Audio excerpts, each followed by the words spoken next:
A 17-year-old boy planned to destroy a business. He wanted revenge. He brought gasoline in the middle of the night, intending to set a salon on fire. But his plan went terribly wrong. Instead of burning down the building, he ended up setting himself ablaze. The fire was swift and brutal. It consumed him in a way he had intended for the salon. He suffered severe burns to 60% of his body, a catastrophic outcome to a night that began with a simple desire for payback. The entire event, from his arrival to the final horrifying burst of flames, was captured on silent, unblinking surveillance cameras. The story starts simply, but spirals into a shocking display of failed vengeance. It is a story about anger, a disputed fee. Everything began with a simple, everyday event, a visit to a salon for a haircut. Khalil Brown, 17 years old, went to a local salon owned by Matthew Johnson. What happened during the haircut is disputed, but the result is clear. Khalil was unhappy. He felt the cut wasn't what he asked for. An argument began. This wasn't a quiet disagreement. It quickly escalated. The tension between the customer and the business owner grew. It set the stage for disastrous events later that night.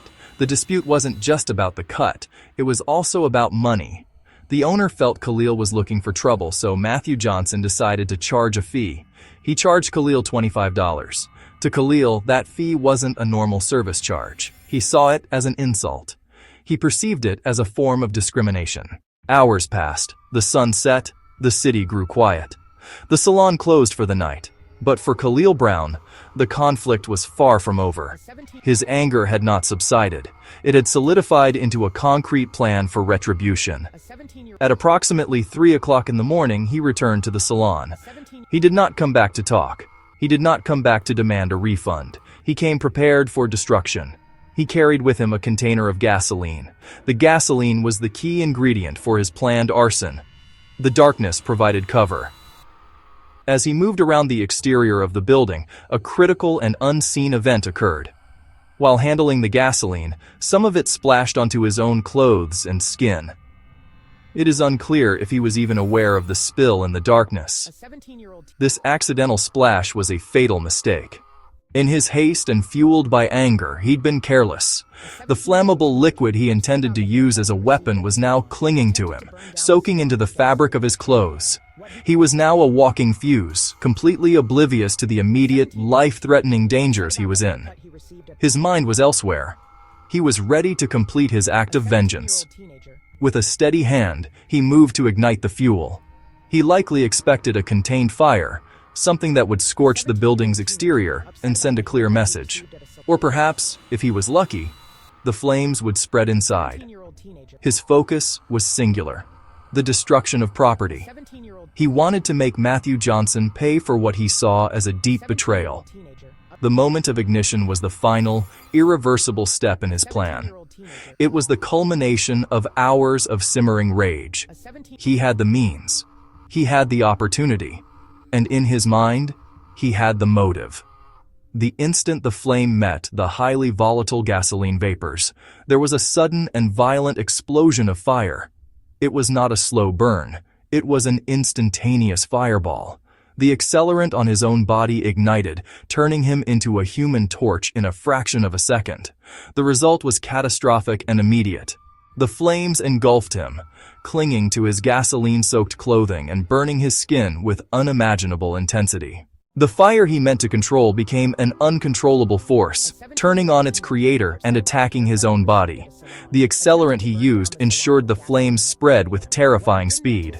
The pain must have been excruciating and instantaneous, a searing agony that overwhelmed all other thoughts. In that shocking moment, any plan for revenge vanished completely. It was replaced by the primal, desperate fight for his own life. The fire burned hot and fast, causing deep and extensive damage across a large portion of his body. The quiet of the suburban night was shattered by a sudden flash of light and the unfolding of a personal horror. Medical records would later confirm the devastating, life-altering extent of his injuries. Khalil suffered severe third-degree burns to 60% of his body. Burns of this severity are almost always fatal without immediate intervention, and cause unimaginable, persistent pain. They require intensive, specialized medical care in a dedicated burn unit, including multiple complex surgeries, painful skin grafts, and a long, arduous process of physical and occupational therapy. His life was permanently and irrevocably altered in that single fiery moment. The physical scars would serve as a lifelong reminder of his decision, but the psychological trauma would prove to be just as significant and enduring. The surveillance footage captured the entire, horrifying sequence from start to finish.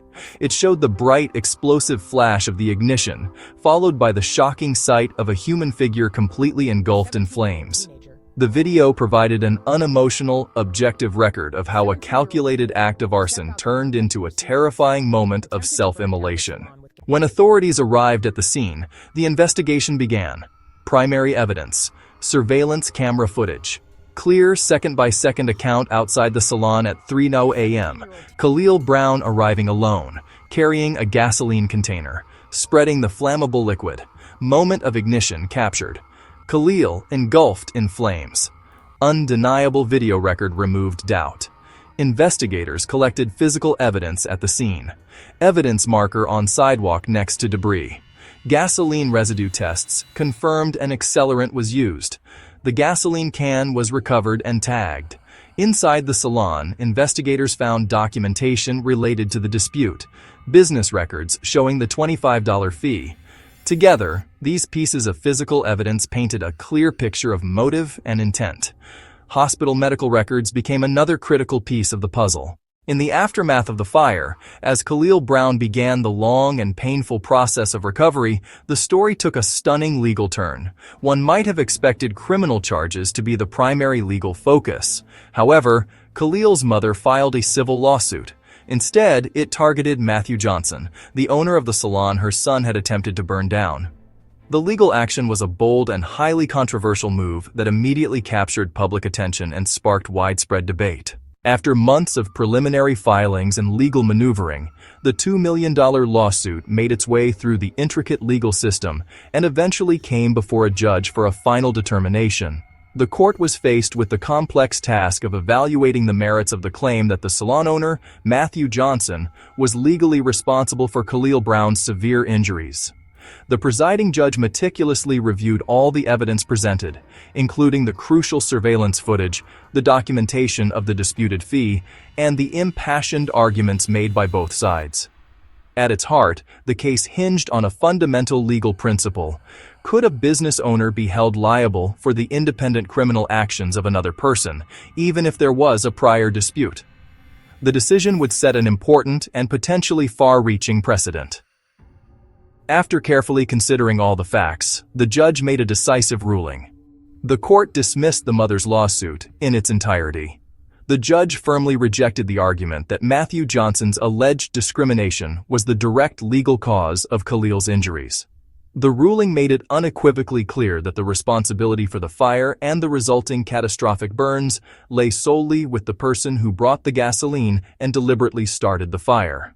The court refused to validate the audacious attempt to shift blame from the perpetrator of a violent crime to the intended victim. The dismissal of the case was a complete and total legal victory for the salon owner. Long before the judge's final ruling, the story had already escaped the courtroom and exploded onto the internet. Social media became the primary arena for debate. It was perfectly suited for the fast-paced, shareable nature of online content. A shocking headline, clear video evidence, and a controversial lawsuit. One TikTok video summarizing the case quickly went viral, accumulating an astonishing 210,600 likes and over 17,500 comments. The story struck a nerve with the public. The narrative spread like wildfire across the digital landscape. Salon arson attempt ends in teens 60% burns. Summarizing the key facts for a wide audience. A 17-year-old teen tried to set a salon on fire, but ended up getting burned, and his mother is suing the salon for $2 million. Users tagged the content with TrueCrime, RealCrime Court, Zucker News, and Khalil Brown Salon. The overwhelming reaction sided with salon owner Matthew Johnson.